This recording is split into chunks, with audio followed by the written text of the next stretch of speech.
is a story. It was about 2 years ago. It was the first time I'd ever led worship. For those of you who don't know what worship is, it's like the singing that we do before Christian church service, like time to get the crowd moving and pumped up, ready for the sermon and everything. So it was my first time ever doing it, like I said, and it was completely nerve-wracking because I've never played in front of a crowd before. I've never really like I said, I've never played in front of a crowd before, and I never really listened to Christian music, so I didn't really know how I would sing it, what I would do, how I would do it, because I've never led a band either, so it was like all new to me. And I just remember like 2 weeks before, I would like text my bandmates every day, make sure everything was all right, calling people up, being like, hey, we're practicing today, and then I knew by the day of, my bandmates probably hated me because I was always just on their asses about making sure, hey, you guys, make sure you practice this song, make sure you practice this part, hey, you're kind of slow on this part, you got to work on it, you better be practicing right now, I don't want to see any video games. I was just a dictator, and I just wanted everything to go perfect. So I just kept playing, I just kept texting them every day. So, and then the day before, one of my bandmates calls me and he's like, hey, I'm in the hospital right now, I have the stomach flu, I can't play tomorrow. And me being the nervous wreck I called everybody I knew, like asking them, tell me out, help me play and everything. And one guy finally said yes. He got back to me like at 2 a.m.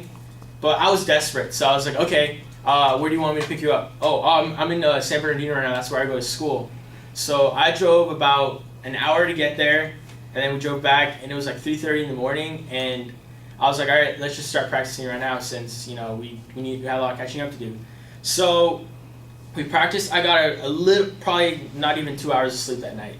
So I got there that morning, not only nervous from never ever doing something like that, I was tired from not getting any sleep, and now I was scared because I got there at 8:30. That's like an hour and a half before the service started. There was already 50 people there, and my friend had told me originally that it was only gonna be like 20 to 25. So when it was like, it wasn't even like an hour. It was like an hour and a half before, and it was already way more people than I expected. So I practiced. I messed up a lot because I was nervous. And finally, the time rolled around, so I got out there, and I was like, what's up, guys? That was the first thing I said. And I said a small prayer, and then I tried to make jokes, but that totally just was not the best thing to do, because I just got blank stares from everybody, just kind of like how you guys are doing right now, just blank stares. I didn't know what to expect. So I was just like, all right, I remember thinking, like, all right, let's just get this over with. So I started playing my first song. As I'm playing my first song, I hear 3 voices from the crowd. I look up, I see a few people start standing up and singing with me, so I'm like, okay, maybe this isn't going to go as bad. As I'm playing the second and the third song, that's when I see more people start getting up, I see more voices with me. So by my 4th song, it was safe to say I was pretty confident with myself. I was like, hey, I'm a rock star right now, I can do this. So I introduced the song as a song that inspired me and kind of like hit home for me, because even though I was still kind of new to listening to Christian music and all that stuff, this song kind of like helped me, like kind of like gave me the confidence. I know it was super hard, and it was a bitch to like learn and play with everybody. I was like, this song is is really inspirational, because it talks about how all the death, all the suffering, all that is only a temporary thing, but our ultimate goal is to be up there one day with God. And it might not mean a lot to a lot of people here. I don't blame you guys.